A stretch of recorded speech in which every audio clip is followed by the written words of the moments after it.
Bien.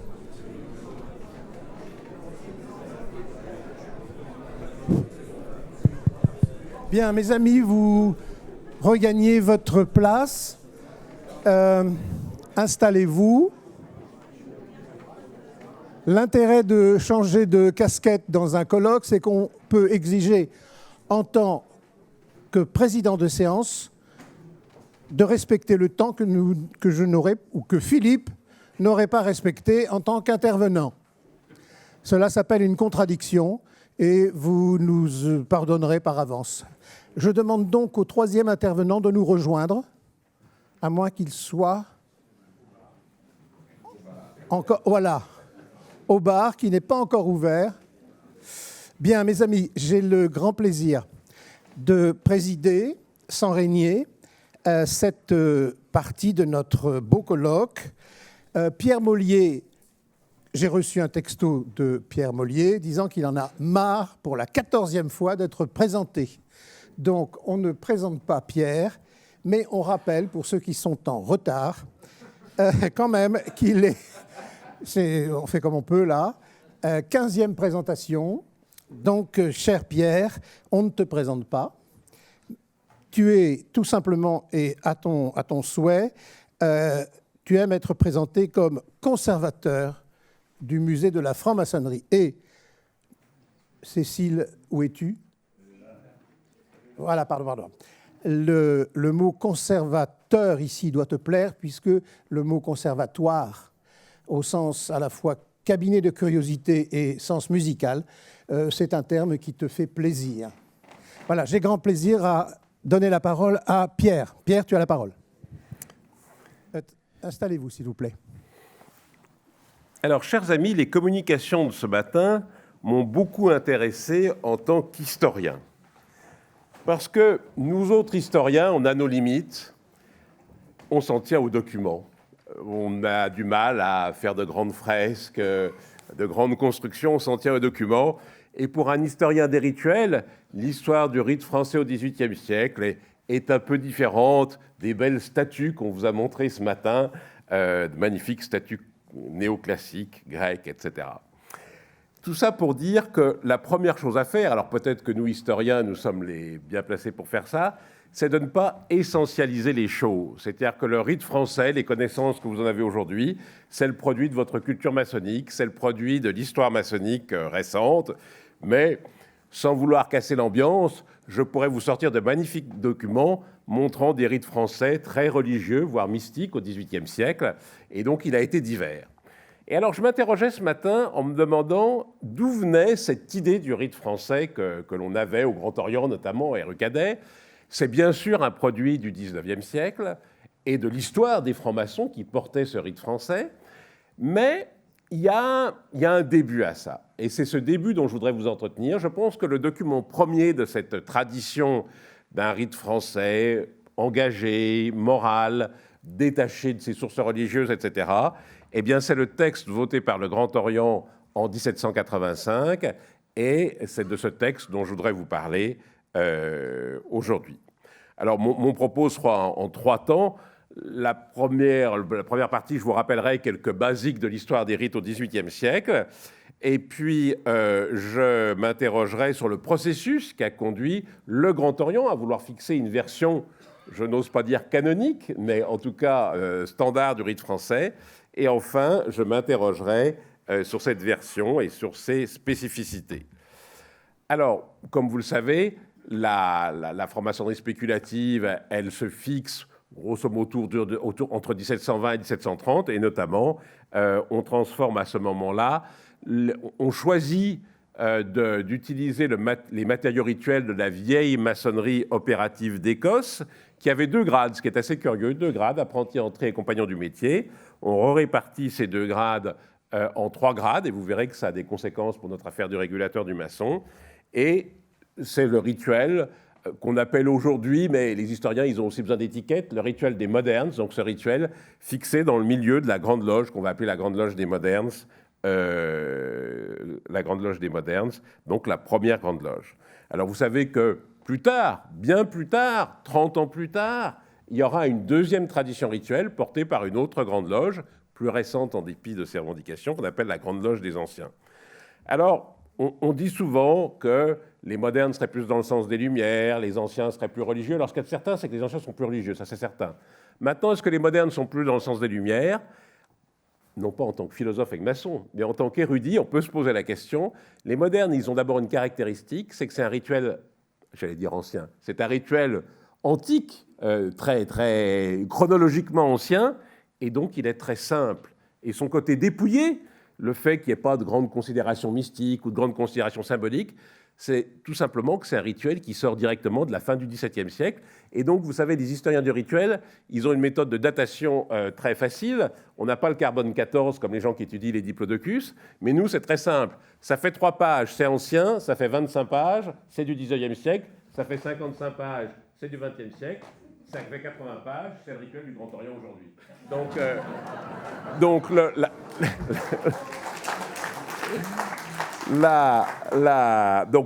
première, alors le but d'un colloque, c'est aussi de vous réveiller un peu après toutes ces communications passionnantes. Donc, moderne égale lumière, peut-être, et d'un certain point de vue, on pourrait retrouver des représentants de ça, mais en tout cas, si le rituel des modernes n'est plus dépouillé, paraît plus sobre, c'est d'abord que c'est un rituel, j'ose pas dire ancien, mais antique, qui vient vraiment du fond des âges. Alors ça, c'est la première chose. Et puis la deuxième chose, qu'est-ce qu'on appelle rite français au XVIIIe siècle en France ? Alors d'abord, il faut dire que l'expression est extrêmement tardive. Elle remonte à 1770, 1780, quand d'autres rites vont se fixer et vont vouloir, dans leur nom, mettre une de leurs caractéristiques. Alors par exemple, à Lyon, on importe la maçonnerie dite rectifiée. Donc, et puis on se revendique de sourds. Alors le mot écossais au XVIIIe siècle, c'est une sorte de mot magique. Quand c'est bien, on dit écossais. Mais en fait, ça veut dire des tas de choses très différentes. Et vous savez cette formidable phrase de Paul Valéry qui dit « plus un mot a de valeur, moins il a de sens ». Et alors, c'est très intéressant parce que pour le mot écossais du XVIIIe siècle, ça s'applique tout à fait. Alors, c'est quoi le rite français du XVIIIe siècle ? C'est tout simplement le rite maçonnique pour les 3 premiers grades. On n'en connaît pas d'autres en France, comme on n'en connaît pas d'autres en Europe, puisque la deuxième tradition rituelle anglaise, celle des anciens, dont on pourrait parler parce que c'est aussi un sujet très intéressant, elle n'aura aucun impact en Europe continentale. Elle suivra en fait les voies de l'émigration. Alors pourquoi ? Parce que les modernes, c'est les premiers, donc ils sont plus institutionnels. Donc c'est des gens plus aisés. Et les anciens, ils vont beaucoup recruter chez les Irlandais et plutôt dans des classes moins aisées. Et les classes moins aisées, elles émigrent. Donc elles vont émigrer aux États-Unis et dans toutes les colonies anglaises. Et c'est pour ça que les anciens sont très présents dans les colonies anglaises, mais ne le sont pas en Europe continentale, où de toute façon, l'affaire est faite à partir de 1750-1760. Il y a le rituel issu des modernes, enfin issu de la première Grande Loge.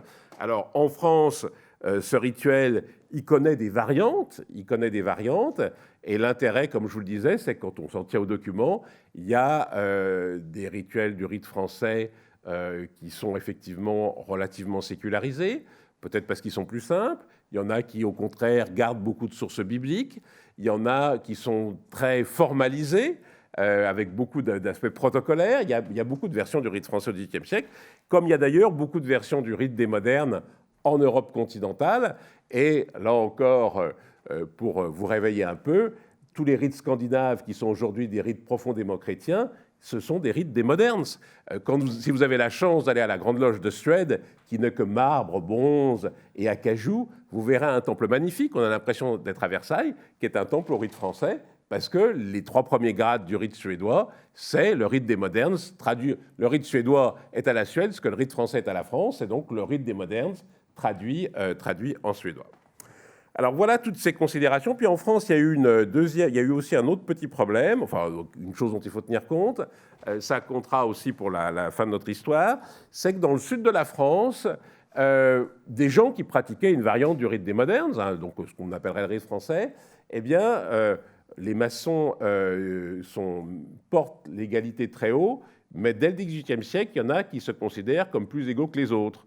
Et donc, dans le sud de la France, il y a une version du rite maçonnique autour d'Avignon, de Marseille, qui pour l'essentiel est la même, mais qu'on a un peu enrichi. On a changé l'acclamation, par exemple, on a mis un ouzet, puis on a un peu changé les colonnes, et on appelle ça le rite écossais, mais il y a très très peu de différence entre non pas avec le rite français, mais avec le rite pratiqué en France à cette époque. Et alors, quand le Grand Orient se forme entre 1771 et 1773, c'est l'œuvre d'une équipe réunie autour du duc de Montmorency-Luxembourg. Et pendant plusieurs mois, cette équipe s'affaire et propose tout un train de réformes pour constituer une organisation opérationnelle. Cette nouvelle administration maçonnique devait naturellement se saisir à un moment ou à un autre de l'importante question des rituels. Et ça a fini par arriver, puisque le 27 décembre 1773, dès sa seconde assemblée plénière, le Grand Orient prend la décision suivante: la rédaction des grades maçonniques exigeant de grandes lumières. C'est vrai.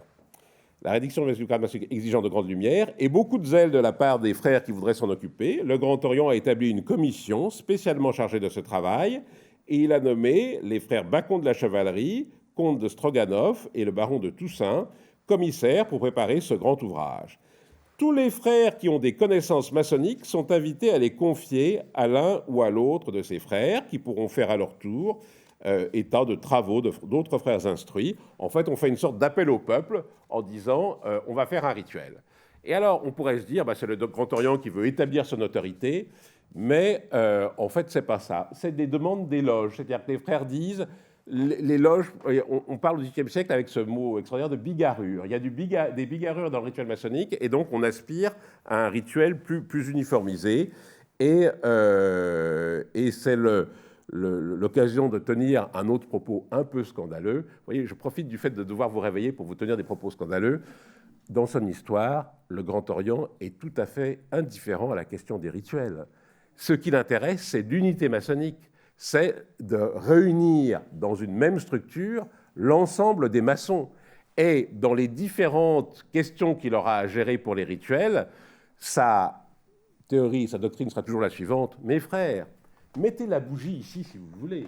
Pratiquez le 3e grade et demi si vous voulez. La seule chose importante, c'est de reconnaître l'autorité du Grand Orient de France et de payer sa capitation.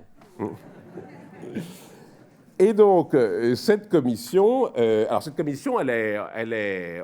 y fait elle a des participants très illustres. Bacon de la Chevalerie, un très vieux maçon, est le grand orateur du Grand Orient. Alors, je dis ça pour ceux qui seraient intéressés. Il a été grand officier du Grand Orient, c'était le nom qu'on donnait à l'époque aux conseillers de l'ordre, pendant 51 ans. Puisqu'il a commencé à la Fondation, il a été le grand orateur à la Fondation, et il est mort grand officier, alors probablement d'honneur, en 1820. Donc un homme très important pour le Grand Orient.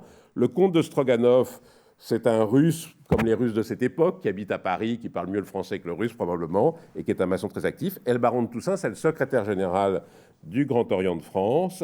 Voilà. Et donc cette commission, eh bien, elle annonce quelque chose de tout à fait passionnant, mais ça n'arriverait plus aujourd'hui en maçonnerie. On annonce des choses et elle tarde un peu à venir. Et donc la commission finalement va se réunir 2 ou 3 fois, puis va arrêter ses travaux. Et donc cette décision, elle est de 1773, et en 1781, il ne s'est toujours rien passé. Et donc en 1781, la mission de la rédaction des rituels est transférée à l'Assemblée des 3 chambres réunies. Et puis, alors ça, c'est les mystères des obédiences maçonniques. Cette assemblée des 3 chambres réunies, alors vous savez, le Grand Orient, à l'époque, il n'est pas géré par un conseil de l'ordre, il est géré par des chambres. La chambre d'administration, qui est à peu près l'équivalent du conseil de l'ordre, et puis la chambre symbolique, la chambre des provinces et la chambre de Paris. Et donc, alors, chambre, ça fait très important, on se dit, ils se réunissent une chambre, mais en fait, quand on voit les procès-verbaux, et les gens dont je vais vous parler maintenant, pendant les réunions, ils étaient 8, 9, 10, parfois 5. Voilà, le terme de chambre ne va pas trop vous impressionner. Et puis, en 1782, ça passe de l'Assemblée des 3 chambres réunies à la Chambre des grades, ce qui est très curieux, parce qu'à l'origine, la Chambre des grades, elle est faite pour s'occuper des hauts grades. Et c'est très maçonnique, parce que la Chambre des grades, qui était faite pour s'occuper des hauts grades, va finalement s'occuper des grades symboliques, et elle ne va pas s'occuper des hauts grades. Enfin, les choses évoluent, c'est notre condition humaine. Alors, vous voyez, alors c'est intéressant parce que c'est au moment où ça arrive à la Chambre des grades qu'un jeune frère, prometteur, dynamique, qui va jouer un grand rôle dans cette affaire, arrive, c'est Retier de Montalot. Le frère Retier de Montalot. Alors, le frère Retier de Montalot, c'est un jeune maçon, un maçon, et il a été agrégé à la direction du Grand Orient à la Chambre des provinces. Et la Chambre des provinces, c'est très important dans le Grand Orient du XVIIIe siècle, parce que le Grand Orient, la formation du Grand Orient, on la célébrera l'année prochaine avec les 250 ans du Grand Orient. Pour dire les choses clairement, c'est un coup d'État des loges de province contre les états-majors parisiens. Et donc la Chambre des provinces, c'est elle qui détient le pouvoir au sein du Grand Orient. Et donc Retier de Montalot est un des cadres de la Chambre des provinces, et donc il va rentrer dans ce processus pour fixer ce rituel. Alors, quand on regarde le processus, c'est un processus très long, puisque la Chambre des grades va mettre 1 an et demi, 2 ans à travailler sur les 3 grades symboliques, et finalement, ce qu'on appellerait le convent aujourd'hui, donc ce qu'on appelle l'Assemblée du Grand Orient de France, va voter le rituel du grade d'apprenti le 15 juillet 1785, celui de compagnon le 29 juillet, et le maître le 12 août 85. Et alors, ce texte de 1785, vous le connaissez, là encore, c'est très maçonnique. Le rituel de 1795, vous le connaissez sous le nom de régulateur de 1801. C'est pour égarer les profanes. Et donc, il est effectivement publié en 1801, sauf qu'il n'est pas publié en 1801, il est publié en 1803, mais c'est donc le texte voté par le Grand Orient en 1785. Et donc, enfin, en 1785, le Grand Orient dispose d'un rituel pour les 3 premiers grades. Alors, ça a quand même pris près de 12 ans. Alors, quand on a un peu l'expérience des choses humaines et des choses maçonniques, on se dit, une commission qui travaille pendant 12 ans, il ne va plus ressortir grand-chose de ce qui est arrivé au début. Et en fait, eh bien, pas tellement, parce que c'est intéressant de voir en quoi a consisté l'intervention de ces différentes chambres du Grand Orient. Finalement, le rituel, alors ils ont collecté beaucoup de rituels, et finalement, le texte de 85 va être une sorte de, pas de synthèse, mais autour de la structure que tout le monde reconnaissait, quelques ajouts dont je dirais un mot, mais finalement, il est assez fidèle aux usages de la première maçonnerie française. Donc quand vous comparez par exemple le texte du régulateur du maçon aux divulgations des années 1740, l'instruction est quasiment la même, et quand vous le comparez cela au texte anglais de 1730, la fameuse maçonnerie dissected, c'est très curieux de voir que le texte voté par le Grand Orient en 1785 est finalement très fidèle aux premiers usages de la maçonnerie des modernes anglaises. Et finalement, à quoi se sont intéressées la commission? C'est à toutes les procédures qui sont autour du rituel. Alors, par exemple, l'idée des enquêtes, qui nous paraissent naturelles aujourd'hui. Alors, on parle pas de trois enquêteurs, on parle de 3 frères commissaires qui vont voir le candidat, qui discutent avec lui, etc.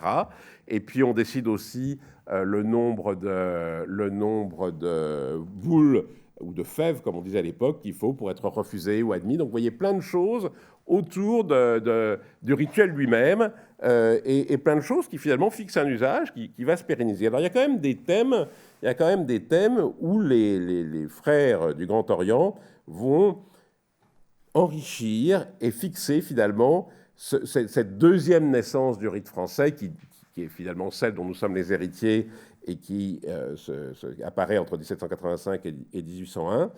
Et ces ajouts et ces éléments, parfois, sont porteurs de sens.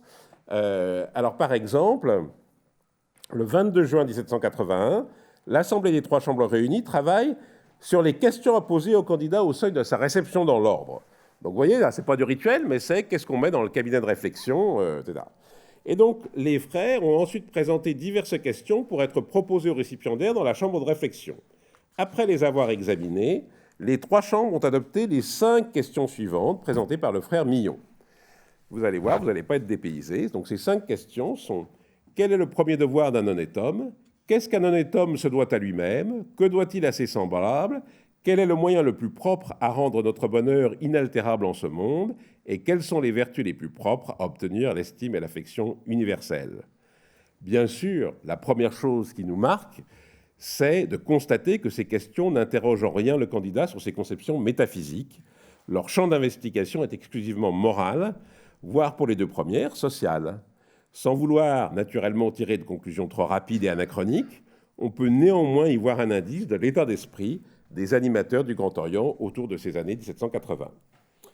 Et alors ça, c'est les questions qui sont posées aux candidats dans la chambre de réflexion, donc c'est le début du testament philosophique, encore une procédure qu'on fixe à ce moment-là.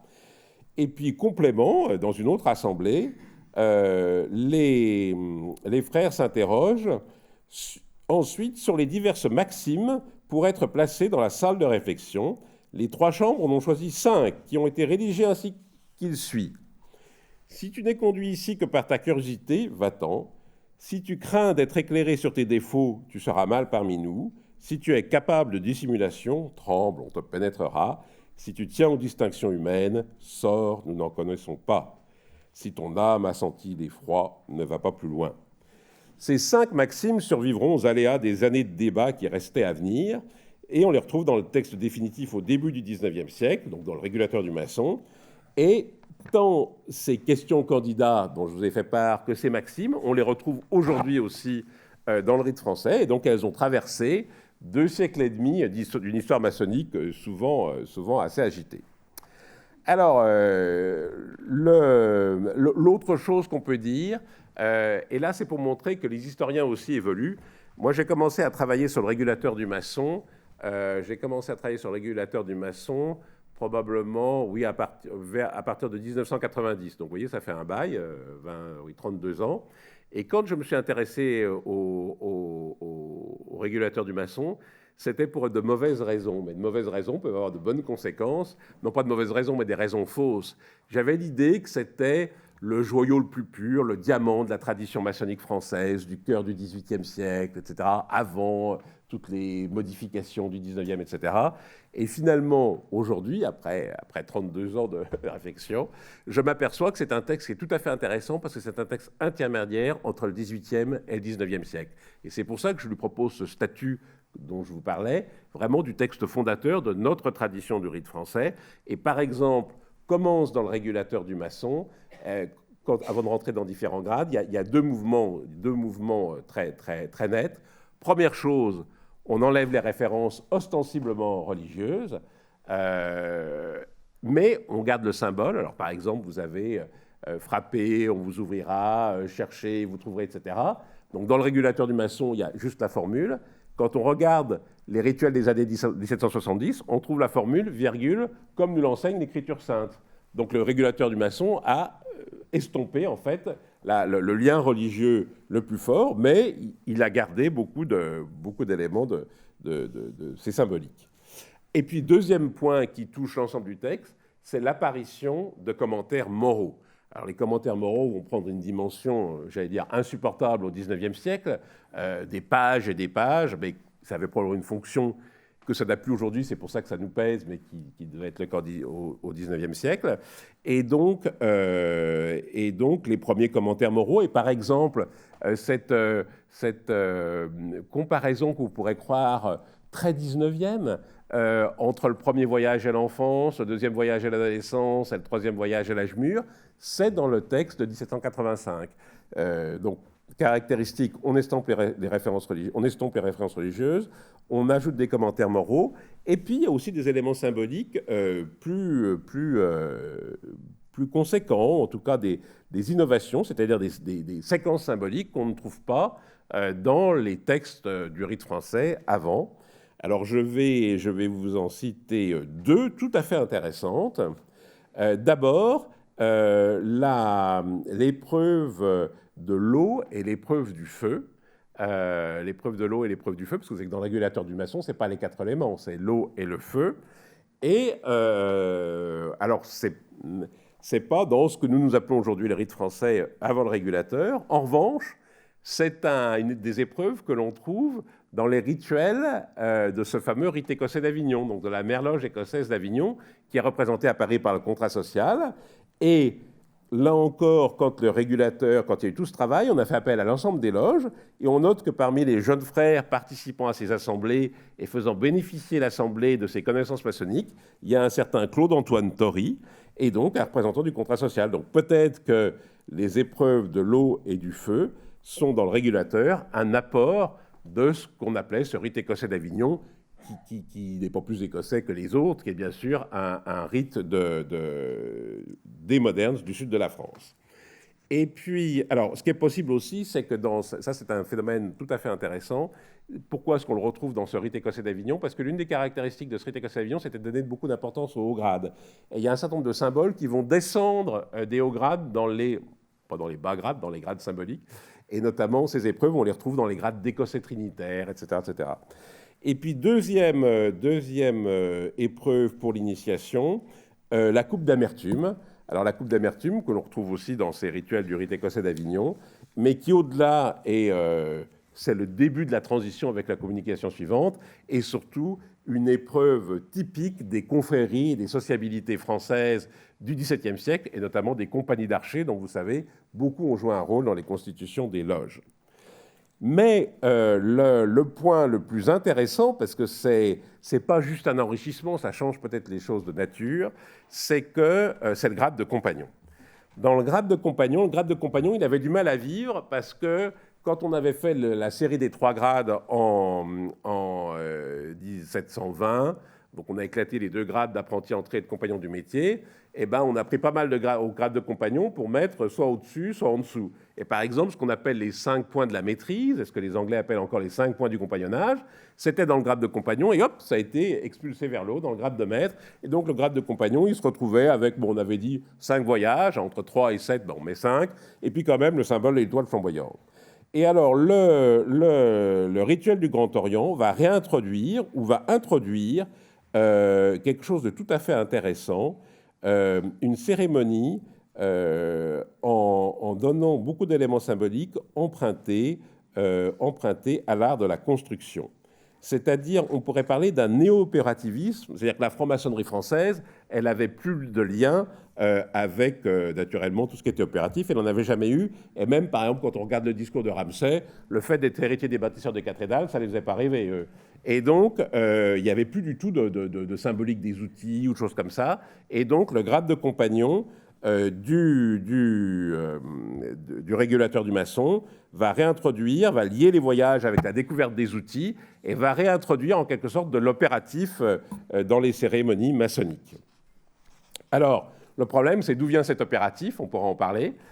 Est-ce que c'est qu'il y avait des gens de métier dans les maçons, alors moins des compagnons que des maîtres, mais il y avait des gens de métier. Il y avait aussi toute une littérature de livres d'emblèmes sur la symbolique des outils, ça vient peut-être de là aussi. Et puis il y avait surtout l'encyclopédie et cet intérêt pour les arts libéraux. Donc il y a 3 sources possibles, peut-être que c'est un mélange des 3. J'avais d'autres secrets à vous révéler, mais c'est trop tard, ça sera pour le prochain colloque. Alors, dernière chose quand même sur le grade de maître. Alors on pourrait parler du grade de maître, mais il faut quand même souligner, et ça sera ma conclusion, que cette formule magnifique, qui est aujourd'hui fait partie du patrimoine de la franc-maçonnerie française, qui est réunir ce qui était part, c'est le régulateur du maçon, donc ce rituel de 1785, qui l'intègre au grade de maître. Réunir ce qui était part, ça vient donc de cette fixation du rite français par le Grand Orient en 1785. Et pour finir, et prolonger nos discussions, quand vous regardez la façon dont les choses se passent, c'est tout à fait parallèle à ce qui va se passer d'ailleurs pour les grades du grand chapitre après. Alors c'est le Grand Orient, donc c'est collégial. C'est une commission, tout le monde intervient, et il y a plein d'apports. Et puis il y a un gars qui est serviable, qui s'appelle Retier de Montalot, qui réunit toutes les copies après, et qui les prend et qui dit pour rendre service, je vais faire une synthèse. Et en fait, on s'aperçoit qu'à chaque fois, la dernière version, c'est celle de Retier de Montalot. Et donc, je crois qu'on peut vraiment dire que ce rite français auquel nous sommes attachés aujourd'hui, qui est un produit de l'histoire, qui n'a pas d'essence a priori, mais qui est un produit de l'histoire, eh bien, nous avons raison d'avoir notre grand homme et de l'attribuer à Retier de Montalot. Merci Pierre. Merci beaucoup Pierre. J'ai le plaisir effectivement de présenter très brièvement le prochain intervenant, mais alors comment ne pas pardonner à celui qui est aux sources d'être intarissable? Mais oui. Non, c'est pas. Non, c'est parce que je voulais donc te rassurer, nous ne dormions pas. Cher Pierre, merci bien sûr du fond du cœur. Et désormais, séquence émotion lexicale, personnellement, les mots anciens, modernes, nouveaux, récents, je ne pourrais plus utiliser ces termes naïvement. Vraiment, du fond du cœur, merci. D'autre part, j'ai reçu un tout petit texto d'une souris qui nous a signalé qu'on aimerait bien être là lorsque tu vas rencontrer Philippe Foussier, car vous avez tous les deux, et c'est sérieux, prononcé le terme critique de l'essentialisme. Vos deux conférences, contributions mettent le doigt sur quelque chose de très important, lié à ce que tu dis contre le formalisme. Ce qui est important, c'est l'unité, la reconquête de l'estime de soi chez les maçons. Bravo, chapeau les artistes. En tout cas, nous ne dormions pas. J'ai le plaisir de vous présenter un historien du compagnonnage dont il a été question à la fin de la précédente intervention. Jean-Michel Matonnière, tu as la parole. Merci. Merci. Mesdames, messieurs, mes frères, mes sœurs, mes pays et coteries, s'il y a quelques compagnons égarés dans la salle, voilà. Je vais donc, avant d'aborder les nouvelles lumières promises par l'intitulé de ma communication et qui ont dû intriguer plus d'un habitué, je ferai un point sur ce qui nous est déjà plus ou moins connu au sujet des rites de réception des compagnons tailleurs de pierre. Je reprendrai pour ce faire une partie des matériaux d'un article que j'ai publié dans le numéro 117 des Cahiers de Villard-de-Honnecourt en décembre 2020. Intitulé « L'ascension d'Hiram », j'y proposais un tour d'horizon des principales interférences ayant pu exister entre la franc-maçonnerie et les compagnonnages de tailleurs de pierre en France au XVIIIe et XIXe siècle, période pour laquelle nous possédons une documentation, bien qu'hélas très fragmentaire. Ces interférences semblent avoir débuté dès les premiers pas de la franc-maçonnerie française. Elles n'ont pas touché seulement les compagnons tailleurs de pierre, mais c'est à leur propos qu'il me semble qu'elles sont les plus pertinentes à étudier s'agissant du même métier d'origine. Les maçons opératifs étaient des tailleurs de pierre. L'intérêt qu'il y a de mieux connaître les rites de réception des compagnons tailleurs de pierre, c'est de correctement appréhender la question complexe des interférences. Qui, des opératifs ou des spéculatifs français, a emprunté quoi à l'autre ? Pierre a un peu abordé cet aspect. Je n'ai pas toutes les réponses, mais nous verrons donc en seconde partie que ma contribution aujourd'hui va sensiblement modifier les bases documentaires du sujet. Là, j'insisterai, comme a fait Pierre Mollier, sur le fait qu'en tant qu'historien, je me fonde sur des documents et le moins possible sur des traditions qui relèvent plus souvent de la croyance que d'autre chose. Donc, fréquentant une clientèle aisée et instruite, les compagnons tailleurs de pierre français offraient une perméabilité d'autant plus grande à la franc-maçonnerie qu'étant des maçons de pratique, selon l'expression de l'époque, ils avaient déjà pour emblème de base l'équerre, la règle et le compas entrecroisés, symbolisant leur connaissance par excellence, la géométrie. Sachant lire et écrire, pour une grande partie d'entre eux, il est possible que certains se posèrent très tôt la question d'une parenté entre leur tradition et celle de la franc-maçonnerie. On évoquera notamment le cas donc, de François-Nicolas Noël, 1761-1827, géomètre et franc-maçon dont on admire les exceptionnels manuscrits et qui fut, dans sa jeunesse, reçu compagnon passant tailleur de pierre sous le nom de La Faveur de Châteaudun, ainsi donc que me l'a révélé une étude due à Pierre Mollier.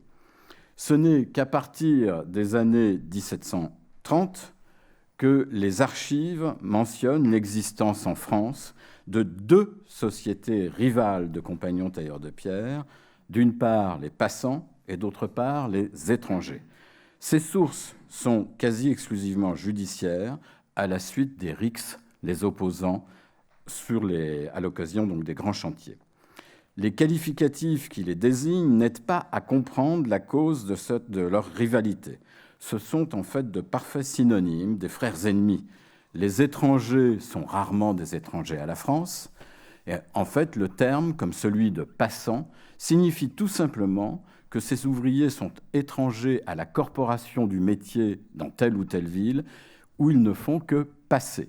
L'étranger débute à cette époque aux portes de la cité, à peine passé ses faubourgs. Si on connaît assez bien aujourd'hui l'organisation des compagnons passants, grâce à plusieurs règlements internes qui s'échelonnent des années 1720 jusqu'à la fin du XVIIIe siècle, pour les étrangers, nous ne possédons qu'un seul règlement imprimé en 1865. C'est le vide documentaire absolu auparavant. Et ces compagnons sont en situation de disparition à partir de 1895, une trentaine d'années plus tard.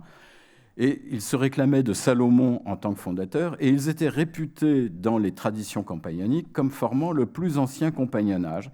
Ils n'ont laissé que très peu de leurs archives internes, au point qu'on a pu croire qu'ils les ont détruites en disparaissant. Un point ressort cependant qui pose question. Dès le début du XIXe siècle, nombre de ces compagnons étrangers étaient également francs-maçons, comme en témoigne par exemple ce courrier adressé en 1829 depuis Toulon par un compagnon étranger originaire de Castres à un de ses confrères établi à Montpellier afin qu'il lui procure un certificat de son initiation maçonnique, souhaitant reprendre donc une activité maçonnique à Toulon. On a souvent pensé que ces doubles appartenances traduisaient la croyance en une origine commune. Moi-même, j'ai aussi fait autrefois l'hypothèse que ce serait cet intérêt pour la franc-maçonnerie qui poussa peut-être une partie d'entre les compagnons tailleurs de pierre, un peu avant le milieu du XVIIIe siècle, à faire scission d'avec les passants pour créer de ce fait la Société des étrangers.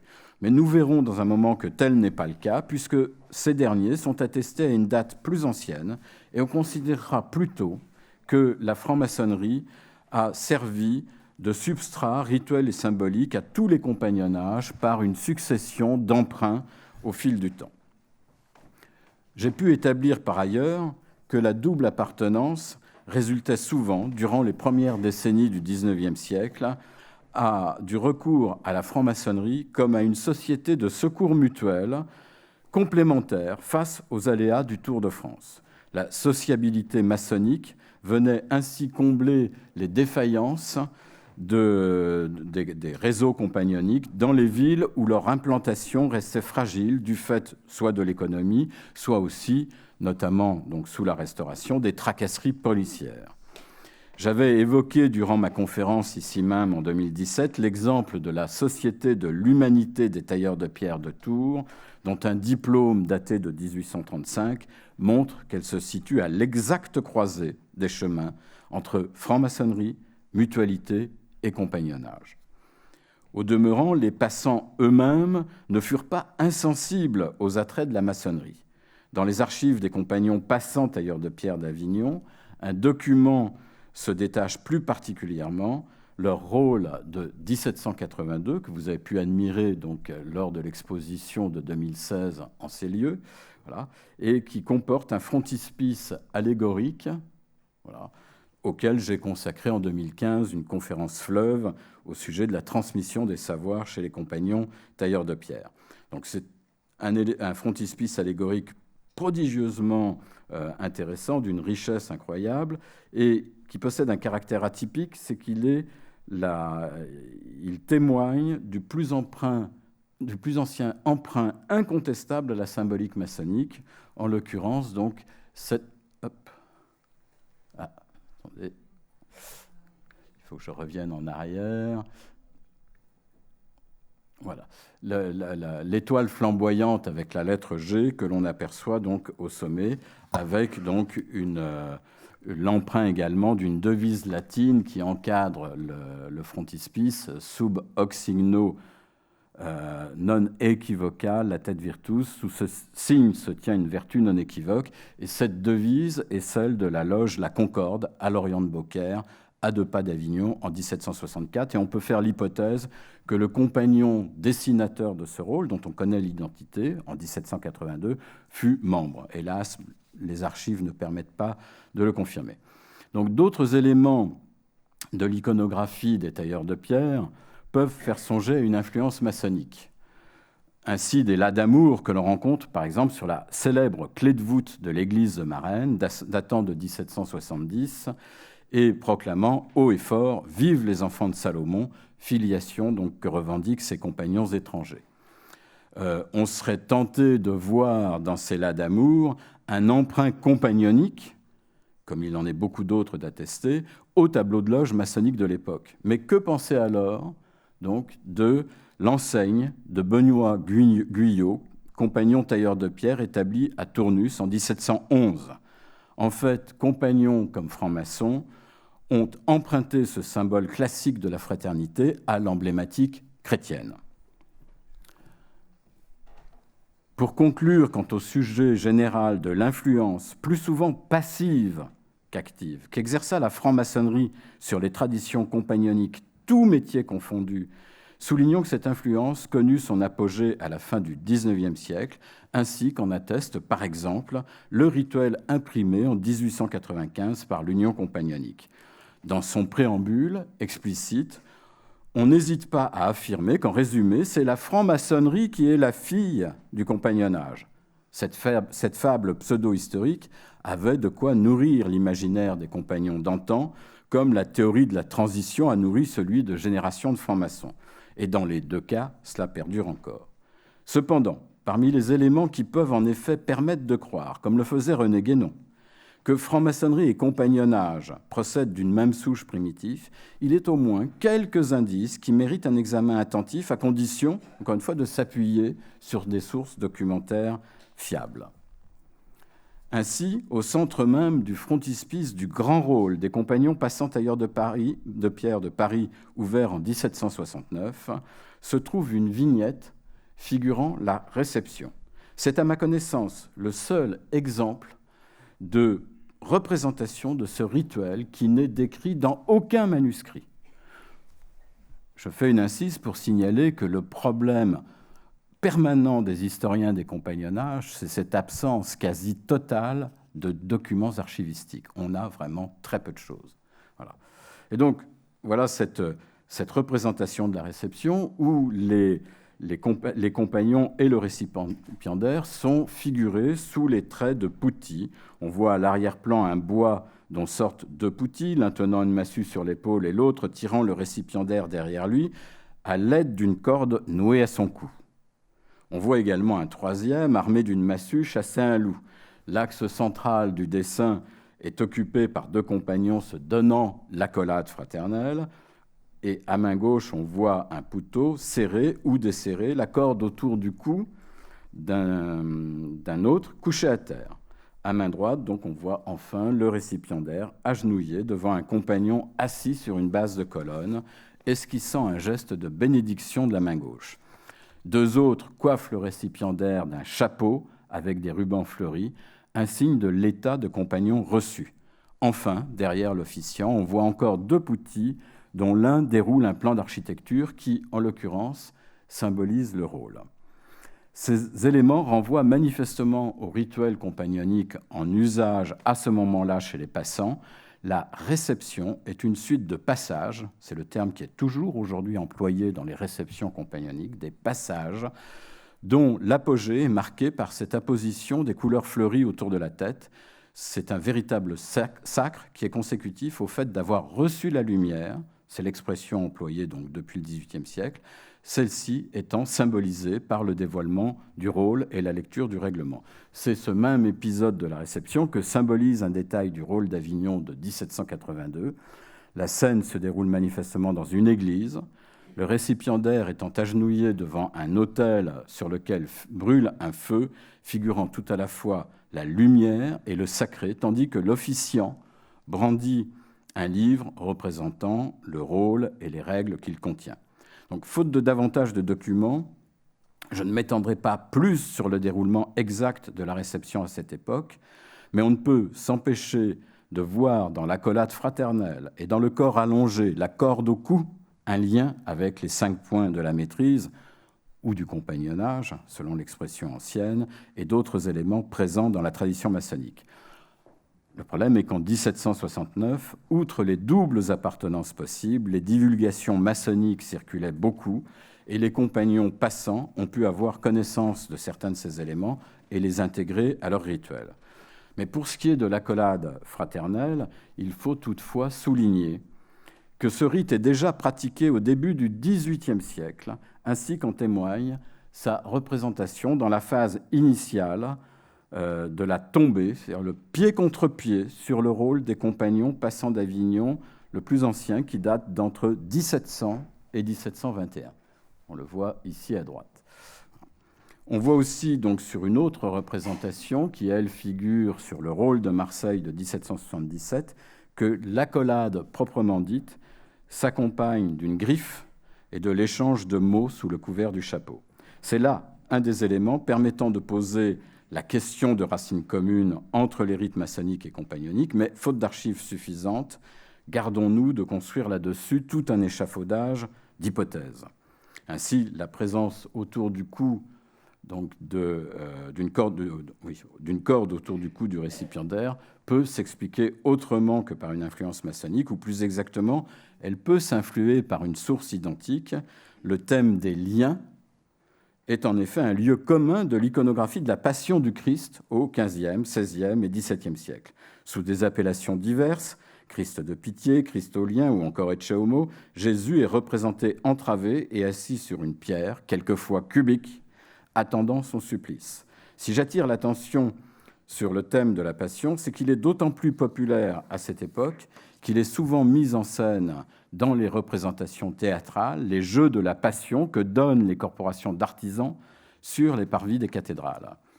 Or, il se trouve que les plus anciennes informations concernant les rites de réception des compagnons, tous corps de métier confondus, sont celles connues par la condamnation de la Sorbonne en 1655. Cela ne concerne pas les tailleurs de pierre, mais donc d'autres métiers, donc les compagnons cordonniers, les tailleurs d'habits, les chapeliers et les selliers.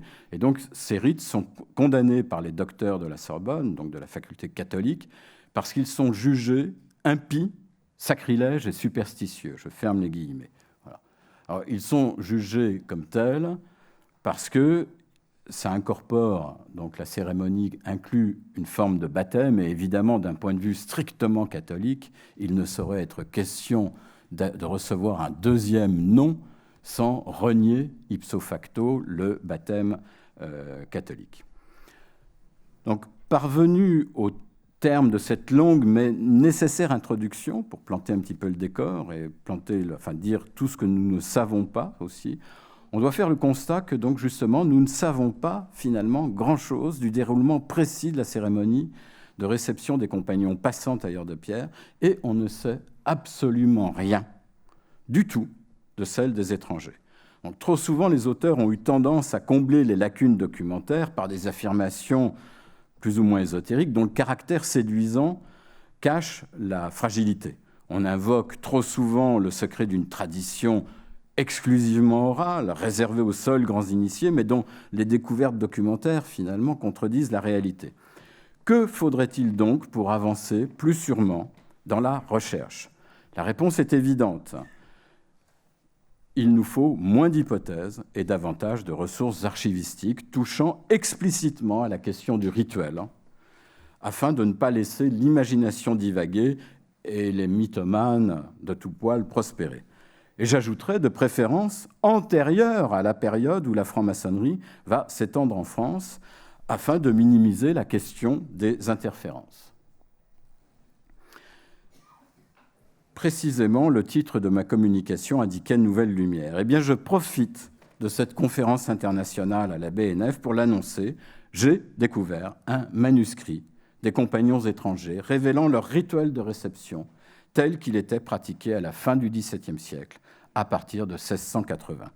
Je me contenterai d'en décrire rapidement quelques aspects, son édition critique étant à paraître d'ici quelques mois. Donc, ce manuscrit se présente sous la forme de 2 feuillets, dont un double totalisant 6 pages au total, couvertes d'une écriture manuscrite parfaitement lisible. Il s'interrompt brutalement juste après un sous-titre annonçant la règle pour la réception donc, de la Chambre d'Assemblée. Je fais défiler rapidement les images. Ça va être frustrant pour quelques-uns des spectateurs, mais patience, la publication va arriver. Et voilà, à minima, il manque 2 pages qui, avec les 2 pages du premier feuillet, donc, auraient formé donc 2 feuillets doubles. Voilà. L'écriture et le papier utilisé, ainsi qu'une indication dans le texte, permettent de dater approximativement donc, de la fin du XVIIe siècle, d'entre 1680 au plus tôt. Je reviens un petit peu. Voilà, d'entre 1680 au plus tôt et a priori au plus tard vers 1720. Une expertise du papier est en cours, une radiographie des filigranes est également en cours, mais à première vue, il s'agit d'un papier d'Auvergne qui date de fabrication fin XVIIe. Il n'est sans doute pas inutile de préciser donc que cette période coïncide avec un temps fort de l'architecture, le siècle de Louis XIV, marqué par les grands chantiers que furent notamment la construction du château de Versailles et les travaux du Louvre. Donc c'est l'âge d'or des compagnons tailleurs de pierre. Voilà.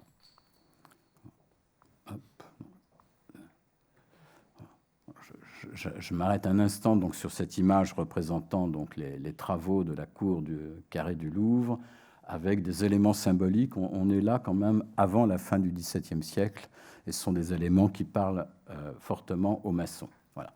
Donc je reviens maintenant donc, sur ce texte, juste pour préciser que les premières lignes proclament haut et fort « Honneur et gloire à Dieu, salut au roi, paix et bénédiction aux braves compagnons étrangers du devoir, tailleurs de pierre, Dieu bénisse nos ouvrages. » L'intitulé même de la société est quelque peu inattendu. Si le qualificatif de brave se rencontre quelquefois dans la littérature compagnonique, c'est le fait que nos étrangers soient expressément désignés comme étant du devoir qui est surprenant, puisqu'on est là avec 2 sociétés rivales, maintenant, les passants et les étrangers, qui se donnent toutes les 2 comme étant du devoir, alors que jusqu'à maintenant, les historiens avaient toujours considéré que quand c'était passant, c'était du devoir, et quand ce n'était pas du devoir, c'était les étrangers. C'était vraiment antinomique. Donc le texte confirme à plusieurs reprises que nos étrangers ne sont certainement pas protestants, ainsi qu'il en a été jusqu'alors toujours ou presque fait l'hypothèse, sans aucune preuve, du simple fait que, comme ils étaient rivaux des passants, qui étaient réputés très catholiques, il fallait bien mettre dans les plateaux de la balance des parpaillots. Et là, on a tous les éléments qui montrent que pas du tout nos compagnons tailleurs de pierre. Dans les exigences pour pouvoir être reçu, il faut être catholique, apostolique et romain, avoir fait sa première communion, et d'autres documents donc appartenant au même lot d'archives laissent à penser qu'on ne se contentait pas d'une simple affirmation et que, par exemple, au milieu du XVIIIe siècle, les compagnons écrivaient au curé des paroisses pour s'assurer de la bonne catholicité des candidats. Donc il y a toute une introduction sur le thème du secret, sur l'excellence des compagnons, et le préambule nous livre une information importante quant à la genèse du document, c'est que c'est à la suite d'une assemblée générale ayant réuni 117 compagnons étrangers à Dijon, le 2 mai 1680, jour de l'Ascension, fête donc patronale des compagnons tailleurs de pierre, qu'il y a eu donc une décision importante. C'est que désormais, la réception n'aurait plus lieu durant la messe célébrée donc à l'occasion, avec les serments faits en public dans l'Église, mais que les compagnons donc s'autorisaient à désormais effectuer leur réception dans la chambre de l'Assemblée des compagnons, c'est-à-dire uniquement entre compagnons. Je vais abréger, voilà, parce que sinon j'en ai encore pour 5 grandes minutes. Et non, voilà. Voilà. Alors 2 petites minutes simplement, donc je vais passer tout de suite. Donc, bon, ça n'a pas d'importance soi-même. Le rituel est intégralement décrit. On a des dialogues précis sur ce qui se passe et on est très loin donc, de ce que peuvent imaginer les maçons. On est effectivement, conformément à ce que l'on connaît par les révélations données par les docteurs de la Sorbonne, on est dans un contexte éminemment catholique avec une thématique qui est celle de la Passion du Christ. Et on a quelques éléments qui peuvent faire penser quand même justement à des emprunts, peut-être par la maçonnerie, de tout ça, et notamment donc un épisode qui est la mise en chantier où on voit tout de suite après la réception, le nouveau reçu qui va frapper une pierre, sauf que lui, c'est un vrai tailleur de pierre, donc il y a un rite qui rappelle quand même très curieusement ce qu'on connaît par la suite dans le monde maçonnique. Voilà, je vous remercie. Merci beaucoup, Jean-Michel, pour cet éclairage qui, à partir de documents précis, permet de répondre à des hypothèses de travail plus générales, mais pas forcément plus confuses. Bravo pour la concision du propos, pour l'érudition du document, de ton discours autour du document final. Pendant que notre dernier intervenant de ce matin se prépare, deux petites remarques de méthode. Bravo. Tu nous as appris à prendre au sérieux que tel ou tel grade que nous jugeons parfois intermédiaire, eh bien, s'avère central. Et que cette centralité s'explique par le fait que le travail en commun sur la pierre, ses conseillers, eh bien, devient un processus de laïcisation. Mais de laïcisation appliquée. Le fait qu'on n'ait pas besoin de faire une messe pour tailler une pierre. Intéressant. J'ai le plaisir, pour clore cette matinée, de donner la parole à Éric Saunier, qu'on ne présente pas, qui est l'auteur d'un ouvrage remarqué sur la franc-maçonnerie dans les colonies, chez Maisonneuve et La Rose. C'est tout un programme que cet éditeur-là. Éric, tu as la parole, et en te remerciant de respecter, comme les autres, notre agenda, comme disait, ou notre timing, comme dit Philippe. Il aime bien agenda. Okay. À toi. Comme les autres. Comme les autres. Pas plus, pas moins. Il faut essayer de faire un petit peu moins. Donc, mesdames, messieurs, mes sœurs, mes frères, bon, on va changer, non pas de sujet évidemment, mais de perspective, puisque moi je ne vais pas vous parler, j'en serais bien incapable, ni du rite français dans toute sa technicité, ni d'identité maçonnique. Je vais plutôt vous parler des hommes, c'est-à-dire en fait des premiers maçons ayant pratiqué les hauts degrés du rite français, entre en gros 1784, enfin le temps que ça s'organise en province, c'est plutôt 1785-1786, et puis les monarchies censitaires, enfin la fin de la monarchie de Juillet, donc un demi-siècle. À partir de, parce qu'avant de travailler sur les colonies et puis sur d'autres choses, j'ai quand même un terrain de prédilection qui était la Normandie, enfin la Normandie c'est quand même assez consistant, hein. Il y a eu deux fois plus d'habitants sous l'Ancien Régime que dans des royaumes comme la Suède ou quelques autres. Des fois, je le dis parce qu'il n'y a pas toujours cette notion d'échelle entre approche locale, régionale ou nationale. Ça ne correspond pas forcément à des échelles forcément très différentes. Donc, c'est à partir de ça que je vais vous dresser une espèce de panorama essentiellement sociologique, mais qui ne sera pas exclusivement sociologique, parce qu'en fait, ça permet de donner une ligne directrice aux propos, ce qui me semble quand même important. Il y a quand même une problématique derrière tout ça, derrière cette sociologie et ces premiers initiés donc, au grade du rite français. En fait, il y en a deux. Il y a deux questions. La première chose, c'est ce que l'on constate, et c'est un peu les acquis de la recherche, c'est que visiblement, globalement, les motivations par rapport à ces grades, à la fin du XVIIIe siècle, dans le cadre d'une société d'Ancien Régime, ne sont pas tout à fait les mêmes que ça ne va l'être au XIXe siècle. Je m'entends. On a un aspect très représentation sociale qui est très marqué au XVIIIe siècle. Je développerai un petit peu mon propos. D'ailleurs, ça répond en écho à un aspect qu'on a abordé hier dans l'atelier sur l'esclavage, où dans le maintien du préjugé de couleur dans les loges des colonies, joue beaucoup ces tendances à l'aristocratisation qu'on voit émerger à travers le prisme maçonnique. Donc, il y a cette problématique-là, c'est le passage.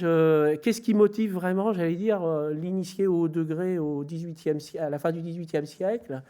Perspective sociale, de représentation sociale ou perspective initiatique, elles ne sont pas nécessairement contradictoires, c'est ce que l'on va voir.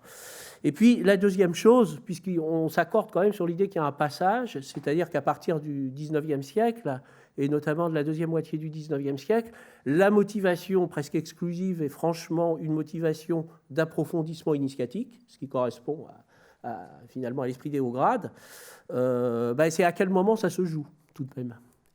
Parce que on dit c'est pendant la Révolution ou après la Révolution. Enfin, pendant et après la Révolution, en histoire, on essaie quand même de travailler sur des tournants, sur des moments un petit peu précis. Donc c'est un petit peu les deux lignes directrices de mon propos, que je ne saurais quand même commencer sans présenter un petit peu de où on en était en 1784, parce qu'évidemment, on aurait très bien pu organiser les hauts grades du rite français dans des provinces où c'était pas pratiqué. Donc dans ce cas-là, ça n'aurait pas donné naissance à ce à quoi ça a donné naissance, c'est-à-dire 2 chapitres de haut grade à Rouen, 5 chapitres de haut grade sur toute la Normandie, ce qui est quand même pas mal pour quand même une structure qui est mise en place simplement quelques années avant la Révolution. Et puis entre 15 et 20 sous la Restauration. Donc il y a quand même une forte dynamique. Et alors s'il y a une forte dynamique, c'est que je ne veux pas reprendre le propos de Roger Daché d'avant-hier, mais s'il y a une forte dynamique, c'est que le succès des hauts grades est vraiment immédiat. Alors ça serait lire dans le Mar de Café de vous dire c'est à telle date en Normandie que j'ai observé le premier, en quelque sorte, porteur d'un haut grade. Mais ce qui est certain, c'est qu'à la fin des années 1750, il y a quand même déjà des références à des gens qui portent des grades supérieurs aux 3 premiers. Alors, on les retrouve assez facilement. En même temps, c'est un petit moment de militantisme pour explorer des sources que je trouve de temps en temps un petit pas négligées. Elles l'ont été beaucoup autrefois, elles sont un peu moins maintenant, mais c'est le fameux fonds Chapelle de la BNF qui permet quand même de retrouver des éléments. Alors évidemment, la critique, c'est de dire c'est éparpillé, il n'y a pas grand-chose. Ça, le fait de dire il n'y a pas grand-chose, c'est toujours le prétexte. J'ai toujours entendu ça en recherche. C'est qu'il n'y a pas grand-chose. Mais généralement, c'est avec une addition de pas grand-chose qu'on fait quelque chose. Mais le fonds Chapelle est quand même ce qui permet de retrouver ces diplômes qui datent des années 1755, 1760, et qui permet de faire un espèce de petit panorama en 1773. Ça, c'est un truc que l'on peut faire, c'est-à-dire regarder, parce qu'on commence à avoir des tableaux de loge et des précisions, et de faire une espèce de statistique, qui évidemment vaut ce qu'elle vaut. Hein. Il y a beaucoup de critiques à faire vis-à-vis de ce type d'instrument, mais de faire une statistique sur la pratique des hauts grades au moment où, 10, 12 ans après, il y aura le grand chapitre qui va pouvoir, quelque part, absorber tout ça. Et la pratique est quand même très, très forte. Il y a 2 éléments à retenir, c'est qu'elle est forte. Bon, moi, j'ai un chiffre qui est à peu près d'un franc-maçon sur 3, sachant qu'à l'époque, il y a quand même pas mal d'intermittents de la maçonnerie. Donc ça permet d'ailleurs de te rassurer par rapport à des problématiques actuelles sur l'assiduité, etc. Ça existe depuis le début du XVIIIe siècle, donc ce n'est pas un drame, en quelque sorte. Mais il y a 30% de porteurs de haut grade, ce qui est quand même considérable si on tient compte de toutes ces déperditions. C'est plutôt 40 à 50% dans les grandes villes, c'est-à-dire Rouen, Le Havre, Caen. Et ça a pénétré même donc juste au moment où se forment ces premiers chapitres en province. Ça pénètre des villes parfois toutes petites. Moi, j'en ai retrouvé un embryon. Alors, la Révolution est arrivée, ce qui fait qu'il n'a pas été reconnu. Mais dans la ville de Eu, qui est quand même une ville qui n'est pas très grande. Hein. Ce n'est pas une métropole, hein. C'est moins de 3000 habitants en 1789. Donc, il faut quand même resituer cette immédiateté. Et alors, donc, c'est à partir de là que se mettent en place ces chapitres provinciaux. Et qu'est-ce que ça donne? Alors, ça donne des éléments sociologiques importants, mais avant d'en venir aux éléments sociologiques, on peut regarder quand même comment ça, quelque part, ça introduit une perturbation et même une certaine division dans le monde maçonnique existant, c'est-à-dire dans les ateliers bleus. Ce qui est peut-être un petit peu un paradoxe, puisque là, on est censé progresser en sagesse, mais quelque part, ce n'est pas l'effet que ça a. Alors, premier effet que ça a sur l'ensemble de la structure maçonnique, c'est que le fait de disposer d'un chapitre va jouer un effet aimant sur l'ensemble de la maçonnerie. C'est-à-dire que les Orients disposant d'un chapitre de haut grade vont tendance à avoir plus attirer des maçons, quel que soit leur niveau, et ça va parfois faire disparaître la maçonnerie dans des villes plus petites où les hauts grades n'existaient pas. Alors c'est le cas dans l'Orne où c'est très net. Dans le département de l'Orne, il va y avoir une espèce de monopole maçonnique autour de la ville d'Alençon on voit vraiment la concordance avec l'émergence du chapitre qui s'appelle la fidélité. Et Alors Rouen, c'est peut-être un petit peu plus intéressant, parce que ça va, j'allais dire, accentuer une division, enfin ça va plutôt provoquer de la division au sein d'un ensemble qui était relativement uni. Alors cet ensemble qui était relativement uni, ce n'était pas toute la maçonnerie rouennaise, elle n'était pas unie, mais c'était les loges les plus élitistes. Les loges les plus élitistes étaient notamment unies autour finalement d'une espèce de politique commune qui avait été de se voir reconnaître le statut de mère-loge. C'était le cas de 2 loges, la Parfaite Union et la Céleste Amitié, et unies aussi autour du fait de limiter la démocratisation de la maçonnerie, en l'acceptant quand même, mais avec un certain nombre de limites. Et alors, avec l'émergence des hauts grades, cette espèce d'union sacrée entre les loges élitistes va sauter. Elle va sauter parce que si on regarde, il y a 2 chapitres. Hein. Il y en a un qui s'appelle les Chevaliers Réunis, l'autre la Parfaite Union et Raoul. Alors, les chevaliers, c'est à peu près le même nombre de personnes. Hein. 45, enfin 46 dans le premier cas, 40 dans l'autre. Enfin, je ne vais pas vous barder de statistiques. Mais c'est à peu près le même équilibre. Mais alors, ce qui est intéressant, c'est que le premier, les Chevaliers Réunis, c'est l'émanation de la loge des grands négociants qui s'appelle la Céleste Amitié. On les retrouve là-dedans. Alors, il y a des maçons de quelques autres loges, mais c'est vraiment la dominante. Et ce sont eux qui vont se former en premier. C'est le chapitre qui va se former en premier. Et dans un second temps, va apparaître l'autre chapitre, la Parfaite Union et Raoul, qui en fait unit 2 loges. Alors d'ailleurs, la deuxième loge, c'est assez intéressant, va être en partie encouragée par la Parfaite Union, qui essaye qui se sent un petit peu doublée par la loge des grands négociants et qui essaie d'avoir un appui. Alors c'est une loge qui est composée essentiellement de parlementaires. Ce sont 2 loges composées. Donc vous avez vraiment, en quelque sorte, les 2 élites, en quelque sorte, qui sont un petit peu face à face. Alors évidemment, on peut dire que ce n'est pas la preuve d'une tension, ça ne serait pas la preuve d'une tension si ça s'était bien passé, mais ce n'est pas le cas.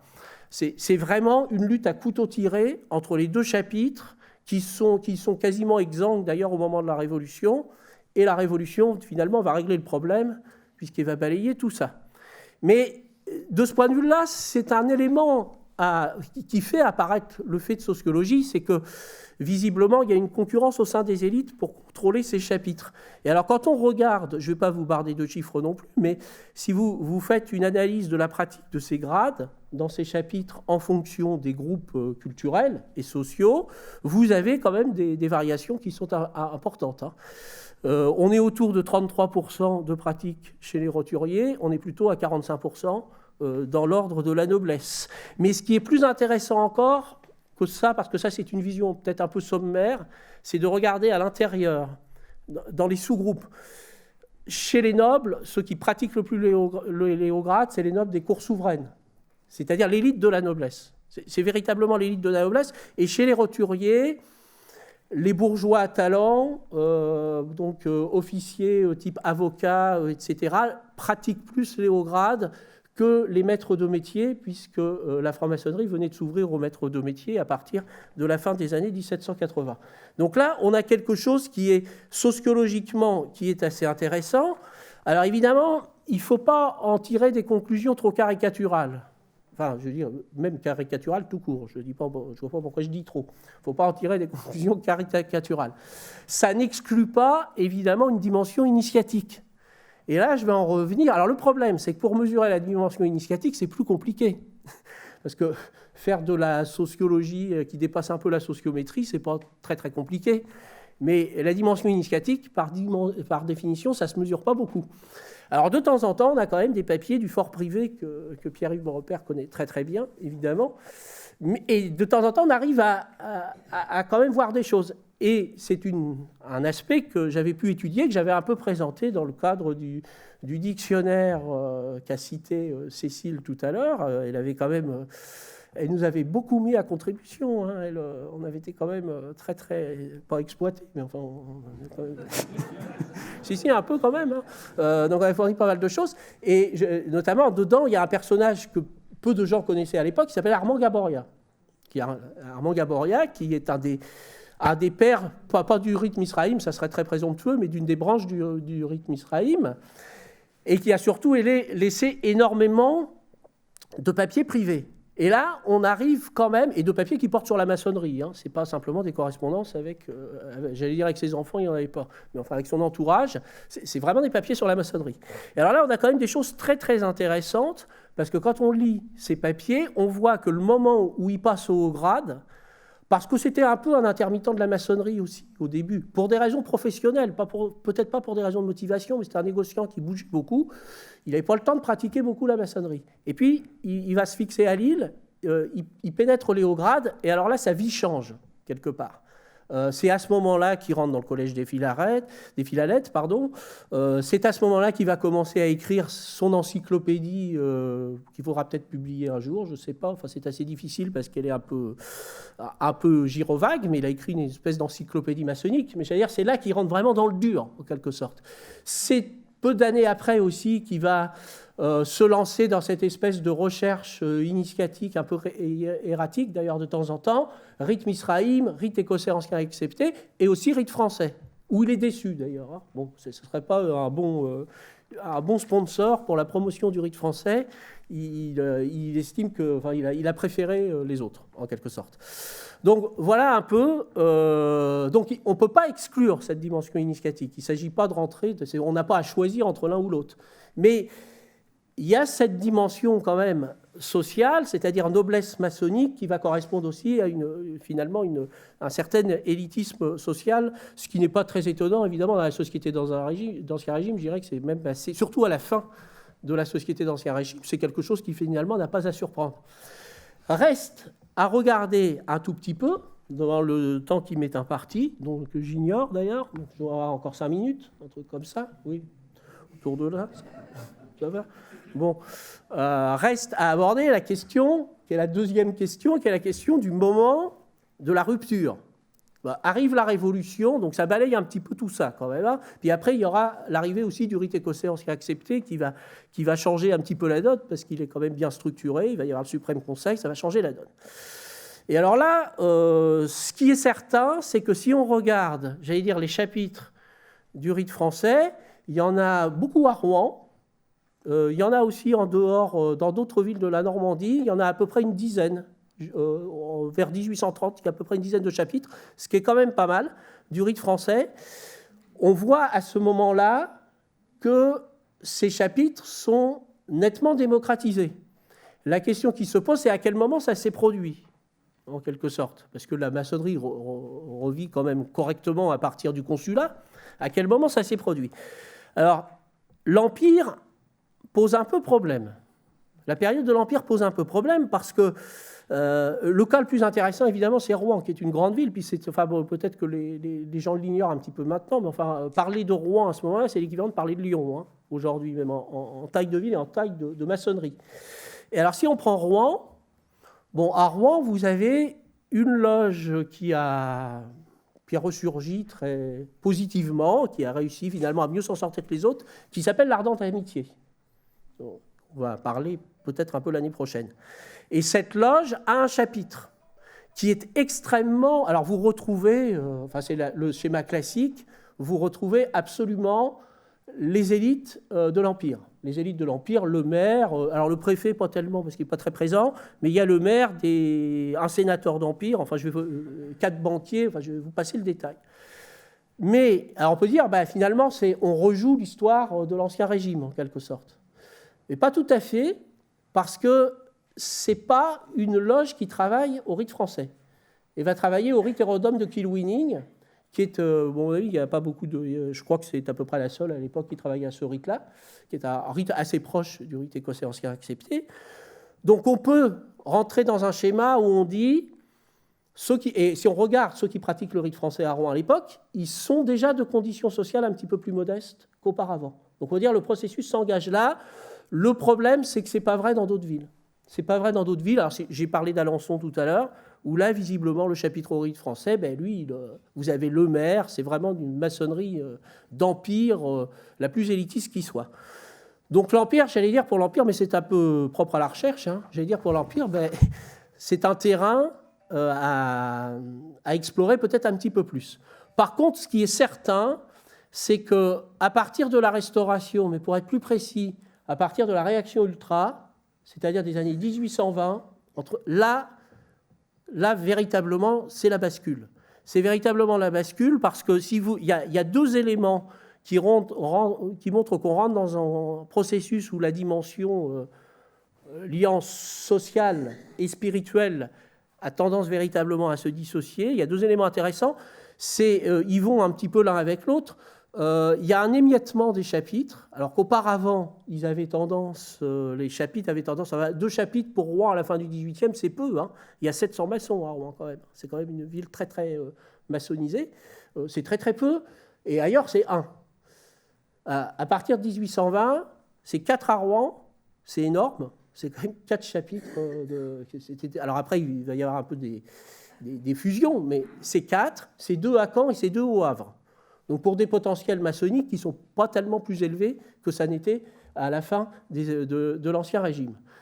Et vous avez une démocratisation qui est évidente. Hein. Si vous regardez Rouen, je prends le chapitre qui est peut-être le plus consistant et qui est le plus amené à durer, parce que c'est une loge qui existe encore, d'ailleurs, un chapitre qui existe encore, qui est les Arts Réunis. Vous avez une quarantaine de membres, vous en avez 36 exactement. Vous avez plus de la moitié qui sont des petits commerçants. Ce que j'appellerais des petits commerçants, c'est-à-dire que la dimension, finalement, plus on monte dans les grades, plus on monte socialement, a totalement disparu. Ça a totalement disparu. Et selon moi, c'est dans les années 1820 que ça se joue. Donc voilà un petit peu le panorama qu'on peut faire à partir d'une étude de cas régionale, mais quand même sur une région qui, maçonniquement, est assez consistante. Je vous remercie pour votre attention. Merci, chers collègues, chers amis, pour la concision de ton propos. Et sur le plan épistémologique, quelque chose qui est tout à fait à saluer, c'est une approche sociologique, non sociologiste, des questions posées.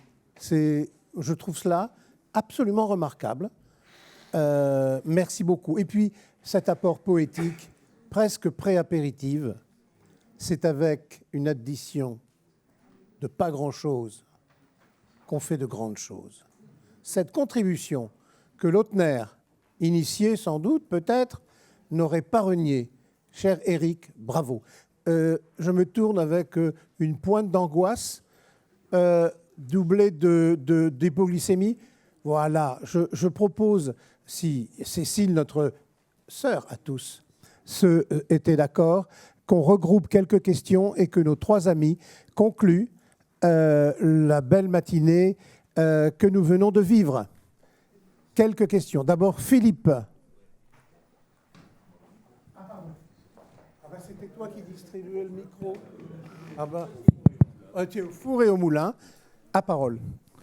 Bon, rassurez-vous, c'est la première fois que j'interviens, à part mon discours d'introduction. Hein. Mais parce qu'effectivement, j'ai apprécié particulièrement le travail d'Éric Saulnier, en prolongement de ce qu'avait dit Pierre Mollier, ce qui n'enlève rien au talent de notre ami Matonnière. Hein, mais je faisais une liaison entre les 2 travaux.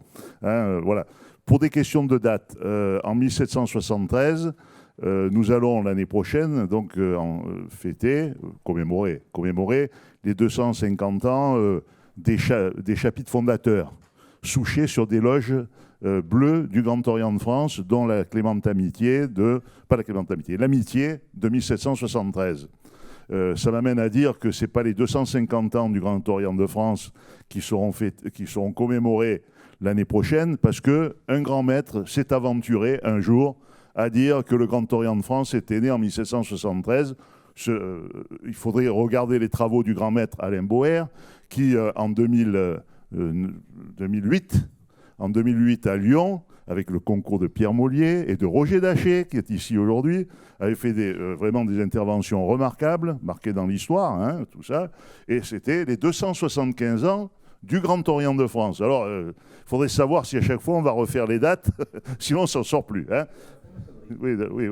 Et du Grand Orient de France, parce qu'il avait beaucoup insisté là-dessus. Donc, pourquoi pour le dire une bonne fois, la première grande loge de France, 1728, pourquoi 1728 ? Archives russes, retour des archives russes. Nous pensions, vous prenez tous les petits livres bleus jusqu'au retour des archives russes, il y a le sceau du Grand Orient, et quelle est la date qui était dessus ? 1736. Et après le retour des archives russes, vous les avez analysées, hein, Pierre avec toute une équipe, on a retrouvé la date fondatrice de 1728, Grande Loge de France. En 1773, la Grande Loge de France, qui est l'ancêtre direct du Grand Orient, et c'est la démonstration que je voudrais vous faire, mais moi je ne suis pas un historien, mais je lis. Depuis que j'ai dépassé le grade d'apprenti, je sais à peu près lire, un peu écrire, je me débrouille. Voilà. Et donc, en 1773, donc, il y a toujours une Grande Loge de France, mais à côté, la Grande Loge de Clermont, qui va rejoindre la Grande Loge de France. Et là, les anciens, qu'est-ce qu'ils se disent? Ben, maintenant qu'on a 2 grandes loges, on met au pluriel. Il y en a un qui dit, bah, attendez, les loges bleues se réunissent dans un Orient, on n'a qu'à se réunir dans un Grand Orient.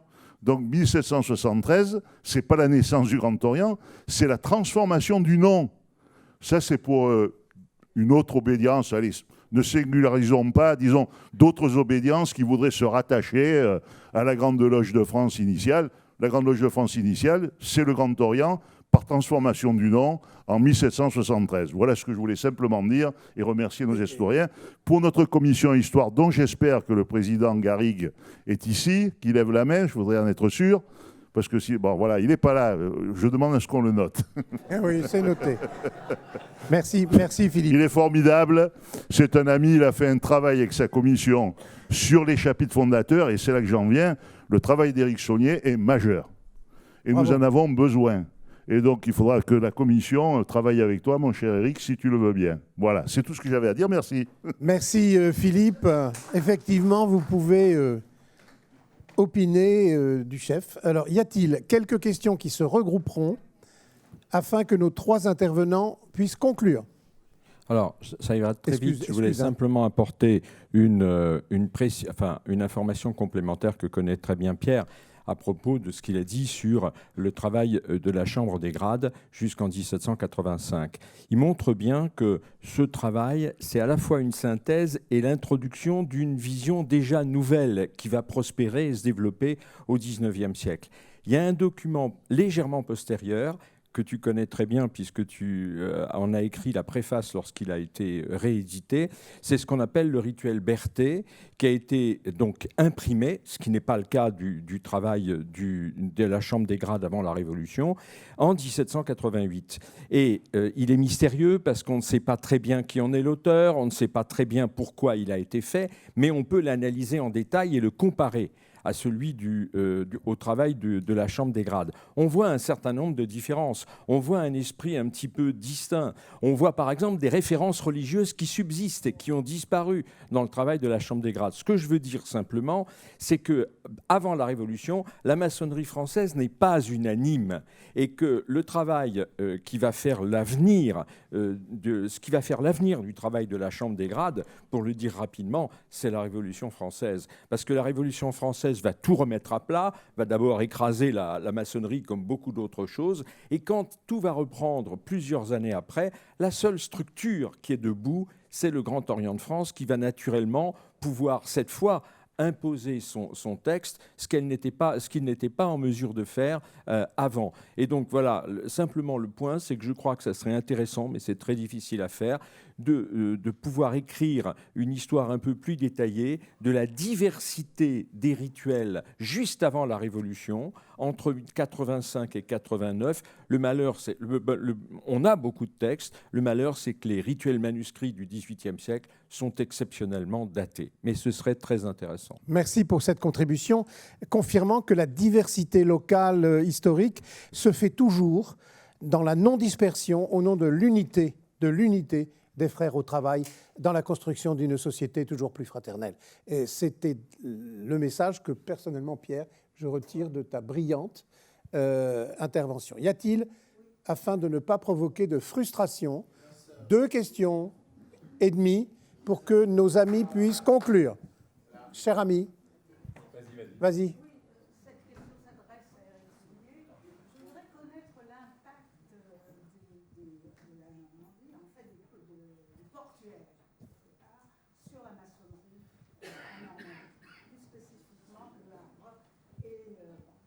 Merci.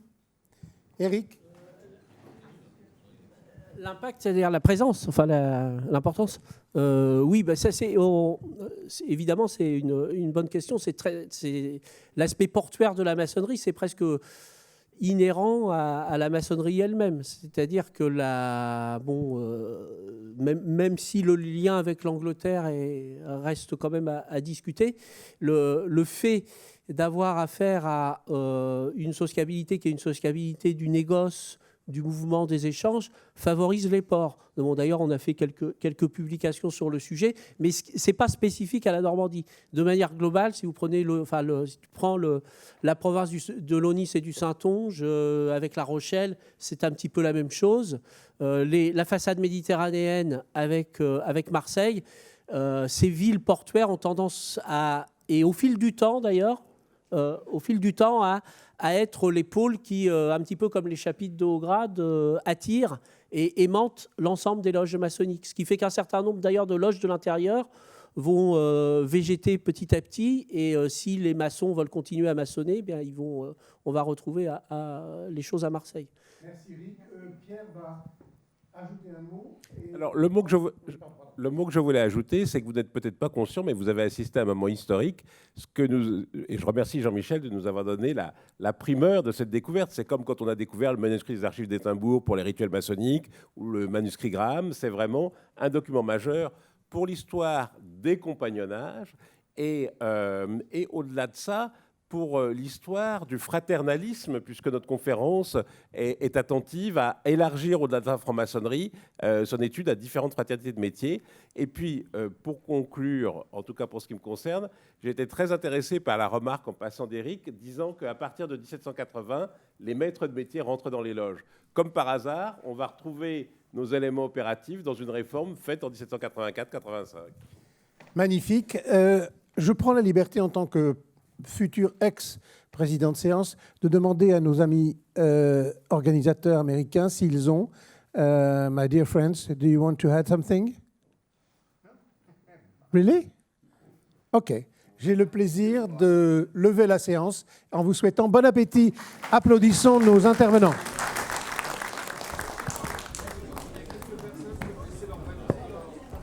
Sorry, for those who write... Oh. Pour ceux qui sont arrivés, peut-être qui n'ont pas entendu ce que j'ai dit en début de matinée, est-ce que tous ceux qui présentent